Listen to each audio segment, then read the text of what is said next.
বেশ অনেক দিন পরে আজকে চলে এসেছি আবার দুপুরের খাওয়া দাওয়া নিয়ে। তো চলো কী কী ছিল। ছিল ভাত, তার সঙ্গে এরকম সবজি ডাল যেটা মুসুর ডাল, তার সঙ্গে ছিল আলু ঝিঙে পোস্ত আর রুই মাছের কালিয়া। তো ফার্স্টে সবজি দিয়ে যে ডালটা করেছিল সেটা দিয়ে ফার্স্টে ভাতটা মেখে নিলাম, তার সঙ্গে নিয়ে নিলাম হচ্ছে আলু ঝিঙে পোস্ত।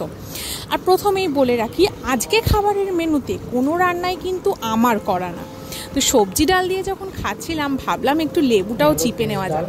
আর এই গরমের মধ্যে ভাতে লেবু চিপে খাওয়ার মজাই আলাদা। দেখো সবজি ডাল দিয়ে যখন খাচ্ছিলাম ভাবছিলাম বেশ বেশ কালারিং সবজি, হ্যাঁ, বিকজ প্রত্যেকটা সবজির আলাদা আলাদা কালার হয়। তো সবজি দিয়ে বেশ ডালটা দারুণ ছিল খেতে, টেস্টটা খুব ভালো লাগছিলো। আর যেহেতু লেবু চিপে দিয়েছিলাম তাই স্বাদ আরও বেড়ে গেছিলো। আর তার সঙ্গে আরও একটু ভালো করে লঙ্কাটা ভালো করে ডলে নিলাম, দারুণ হয়েছিল। আর এদিকে আলু ঝিঙা পোস্তটাও কিন্তু বেশ ঝাল ঝাল হয়েছিল আর মাখা মাখা হয়েছিল, দারুণ খেতে হয়েছিল।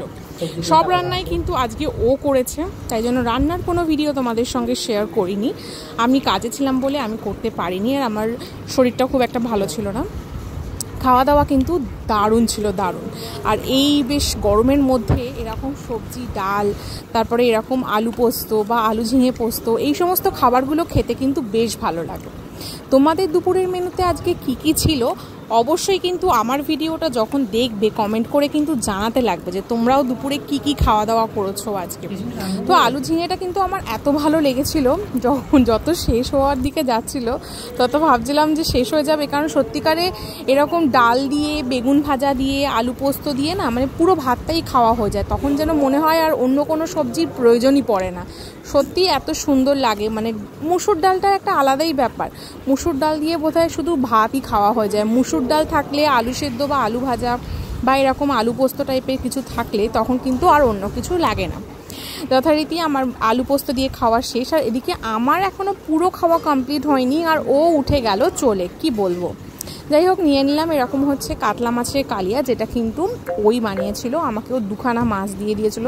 যেহেতু আমি প্রায় 3 দিন পরে ভাত খাচ্ছি। 3 দিন পরে কেন ভাত খাচ্ছি সেটা অনেক বড় ব্যাপার, সেটা তোমাদের নয় পরে অন্য কোনো দিন অন্য কোনো ভিডিওতে জানাবো। কিন্তু যেটা বলছিলাম, মানে দেখো ও উঠে চলে গেছে। এটা একা একা খেতে ভাল লাগে বলো? যখন বসি তখন দুজনে একসঙ্গে বসি, এবার বাড়তে যেটুকুনি সময় লাগে ওকে বেড়ে দিই, তারপরে আমি নিজে বাড়িতে সেটুকুনি যা সময় লাগে পুরো মেলের মতন খেয়ে উঠে চলে যায়, আর শেষে আমি একা পড়ে যাই। যাই হোক মাছের ঝোলটা কিন্তু ব্যাপক হয়েছিল, কিন্তু প্রথমে যাই না আমি মাছটা যখন খেলাম কোনো একটু পোর্শনে আমার যেন মনে হলো তিতো। তো তিতো তখনই মনে হয় যখন মাছের পিত্তি গলে যায়। তো আমি তো ভাবলাম বোধহয় মাছের পিত্তি সত্যি গলে গেছে, তাই তেতো তেতো লাগছে, কিন্তু পরে দেখলাম মাছটা কিন্তু বেশ স্বাদের।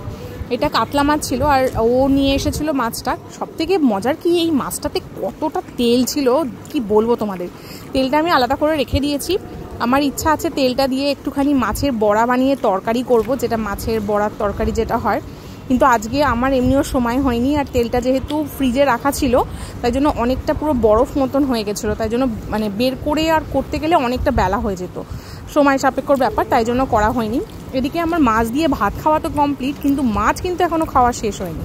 মাছটা কিন্তু সত্যিই ব্যাপক ছিল। প্রথমে তো খেয়ে ভয়ই পেয়ে গেছিলাম যে তেতো কেন লাগলো, কিন্তু সত্যি কিন্তু মাছটার ব্যাপক স্বাদ ছিল।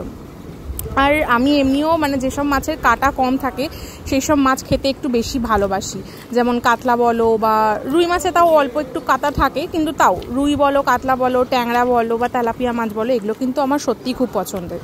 যাই হোক ভিডিওটা আজকে এখানেই শেষ করছি। তোমাদের কেমন লাগলো জানাতে কিন্তু অবশ্যই ভুলবে।